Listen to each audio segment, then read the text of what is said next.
Umugore mwiza ni impano iva ku Mana.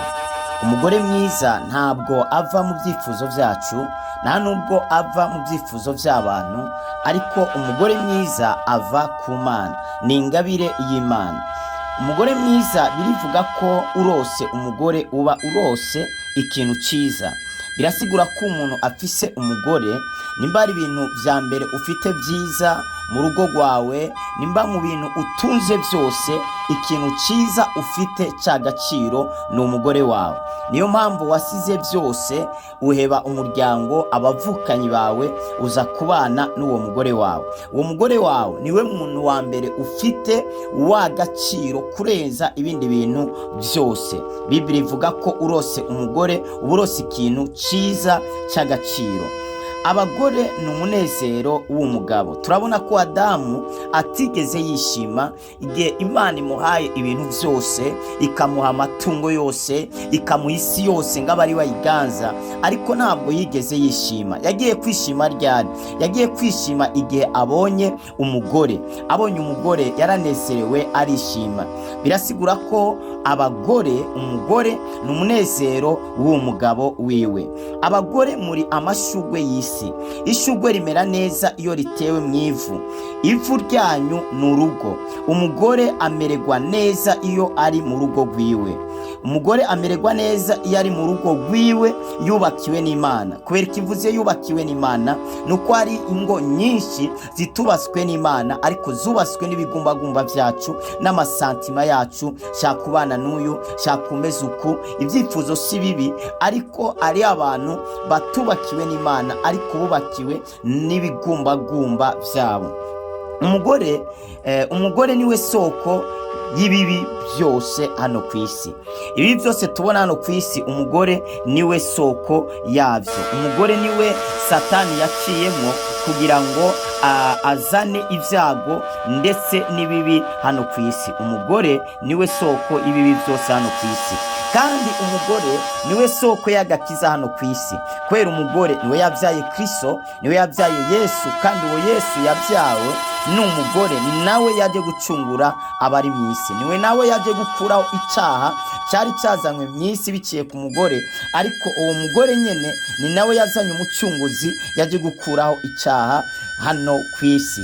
Abagore nibo batuvyaye, baraturera, baratwitaho, baratwitwararika. Abagore mwubahwe kuri uyu munsi mwiza wanyu. Imana ikomeze kubakomeza no kubaha ubwenge budasanzwe bwo gushobora kururanya ivyo mu rugo. Abagore nibo bagiye mu mva ya Yesu, bagiye kumusiga amavuta. Abagore kenshi bama bagaragaza ibikorwa by'urukundo. Hano hose uzabona abagore, nimba umugore agiye gukora ikintu aciyumvamo, agikora neza. Abagore mwubahwe. Abagore nibo bantu ba mbere Yesu yatanguye kwiyereka. Abagore nibo bantu ba mbere Yesu yatanguye kwiyereka. Abagore nibo bagenda bafasha Yesu. Abagore nibo bagenda bafasha Yesu mu rugendo rw'ivugabutumwa, mu bikorwa Yesu yakoraga. Sapoti ikomeye yava ku bagore. Umugore akunze arakunda, kandi umugore yanse aranka. Turabaramukije mwese bakunzi b'ikiganiro, haracyariho ibyizigiro. Amahoro y'Imana nakomeze kubana namwe, turabakunda cyane. Kuri uyu munsi mwiza w'abakenyezi, iyo bise Lowi Marse, umunsi mukuru wahariwe abakenyezi. Hari umuntu ashobora kuvuga twe abagabo ko baturenganya bakadushira inyuma, bakaba bataduhaye natwe umunsi wacu wihariye. Oya, abagabo iminsi yose ibaho ni iminsi mikuru ku bagabo, yose ni y'abagabo, ariko abagore bafite uwo munsi mukuru umwe wonyene gusa mu mwaka wose. Niyo mpamvu rero abagore mukwiriye kubahebera uno munsi ukaba uwabo, mukabareka bakinjoyinga, bakishima. Ni umunsi mwiza wahariwe abakenyezi. Suko iyindi minsi batishima, suko iyindi minsi batarya, batanywa, batambara, n'iyindi minsi abagore turayisangira. Ko turasangira mu biryo, mu bintu bya hano ku isi umugabo ariko arakora, aba ariko arondera urugo, aba ariko arondera umukenyezi, n'iyindi minsi yose turayisangiye. Ariko uyu munsi niwo munsi wanyu mwahariwe. Gusa rero kuri uyu munsi umugore ataba amaso urugo rwe rurasambuka. Hariho abagore bagenda mu kabari bakararayo, abandi bagataha baborewe bagakubita abagabo babo, abandi bakiroha mu busambanyi, abandi bakajya mu ngeso zitandukanye bakibagira inshingano zabo mu rugo. Urebe neza urugo rwawe n'urusenyure. Nagira ngo tuganire ibintu bishika ku 12 biranga umugore mwiza. Mbere uko ndabyinjiramo nagira some Imigani ibice byaho 14 umurongo wa mbere. Aravuga ngo umugore wese w'ubwenge yubaka urugo rwiwe, ariko uw'igifu arusambuza amaboko yiwe ubwiwe. Umugore w'ubwenge arubaka urugo rwiwe, ngariko igifu kikarusambuza amaboko. Birumvikanye ko umwubatsi w'urugo atari umugabo ahubwo ari umugore. Umugore niwe mwubatsi w'urugo. Umugore niwe yubaka urugo, niwe arubera amaso, niwe amenya buri kimwe cyose kiba gikenewe mu rugo. Umugore ndavuze ngo niwe mwubatsi w'urugo. Nutaba amaso ngo wubake urugo rwawe uzarusenyuza ayawe maboko. Tugiye kuganira rero ibintu 12 biranga umugore mwiza. Ibintu 12 ku mugore abifite ndamutereye isaruti. Ku mukobwa nawe yimirije kubaka, ibi bintu bikubera umushinge, ibi bintu bikubere urufatiro uzakoreraho. Ku mugore atariko akora bino bintu ngiye kuvuga 12 bitari biri ku buzima bwiwe, abyitoze cyane, kuko ni ibintu biranga umugore mwiza, kandi umugore mwiza ashoboye kubaka urugo. Umugore afite bino bintu 12 arubaka urugo rwiwe kandi rugakomera, kandi rukarangwa n'ibyishimo n'umunezero. Ikintu cya mbere, umugore mwiza nuzi inshingano ziwe. Umugore mwiza n'umuntu azi inshingano ziwe, yinjiye mu rugo arazi inshingano ziwe, karukwitaho umugabo. Niyo mpamvu yahebye byose akaza kubana n'uwo mugabo. Birivuga ngo bombi bahinduka umwe kandi babane akaramata. Umugore mwiza rero aritaho inshingano ziwe. Mu rugo haba hari inshingano nyinshi: gukora isuku, kumesa, guteka, kwitaho umugabo mu cyumba, kunezeza umugabo. Umugore mwiza rero nuwuzi kwitaho inshingano ziwe. Icya kabiri, umugore mwiza nuwubaha umugabo wiwe. Umugore mwiza nuwubaha umugabo. Birivuga ngo bagore mwubahe abagabo banyu nkuko mwubaha Kristo. Umugore atubaha umugabo ntabwo aba ari umugore. Umugore avuga nabi umugabo ntabwo aba ari umugore. Umugore atuka umugabo ntabwo aba ari umugore mwiza. Umugore yubahuka akavuga nabi umugabo wiwe ntabwo aba ari umugore mwiza, kuko umugore mwiza yubaha umugabo wiwe, akamuha agaciro, akamwubaha muri byose, kandi akamwumvira muri byose.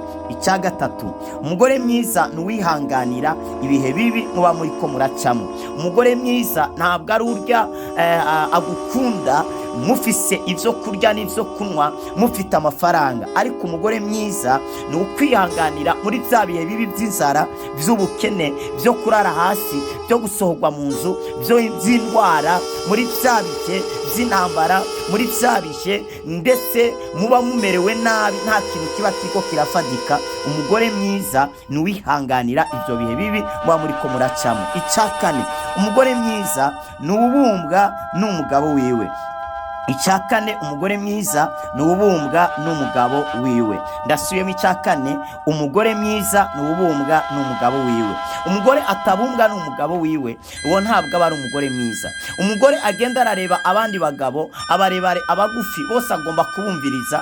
Ariko nashaka kubabwira intoboro ni imwe, kandi n'igiti nacyo ni kimwe. Reka mvuge igiti muca mwumva icyo nashatse kuvuga. Intoboro ni imwe, ikinogo ni kimwe, ariko kandi n'igiti nacyo ni kimwe. Cyaba kirekire cyaba kigufi, cyose ni giti. Umunezero wumva hagiyemo igiti kigufiya niwo munezero wumva iyo hagiyemo igiti kirekire. Niyo mpamvu wa mugore we, bumbwa n'uwo mugabo Imana yaguhaye. Wireba abandi bagabo, umugore yandikiwe umugabo umwe n'umugabo yandikiwe umugore umwe, nk'uko Bibiliya ibitubwira. Rero bumbwa n'uwo mugabo Imana yaguhaye, niwe wamuje ko nta muntu wagishije inama, waratekeye ibyawe uraza kuri uyu mugabo. Nimba koko wasanze hari ibintu atujuje mu byo wari witeze kuzamusangana, igikenewe n'iki rero? Ni cya kindi nababwira cya gatatu, ni ukwihangana mu bihe bibi byose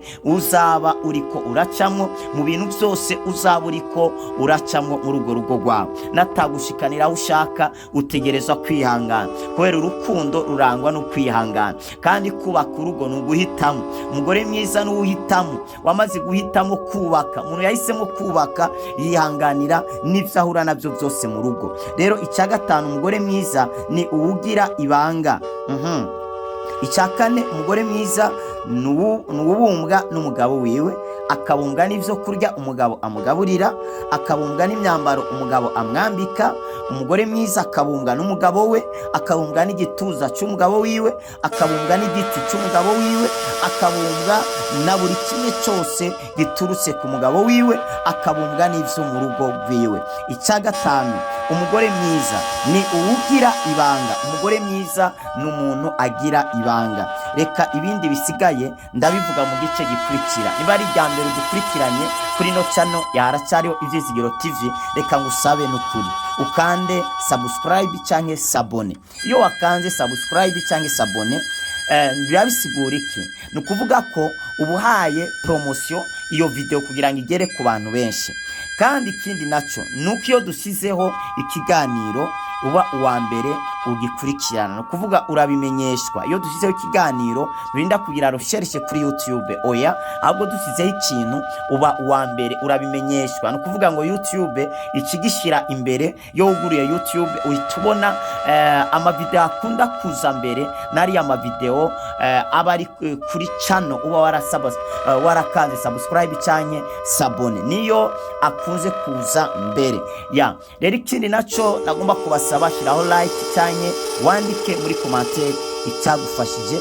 Imana iguha umugisha. Ndumva norangiza kino gice cya mbere ndagusengera, ntuzacikwe n'icya kabiri. Mpamvu nagusabye gukanda sabone cyangwa subscribe. Cya kabiri tuzokivuganaho ibyo bindi bintu bishika kuri bingahe dusigaje, bishika kundwi dusigaje, tuzaca tubivuga muri partie igira kabiri. Data, turagushimiye kubwa mwene data yaje kumva rino jambo. Buri muntu wese ndamusengeye ubaye kugira urugo rwiza, urugo rwari rwarasenyutse wongere ubwubake.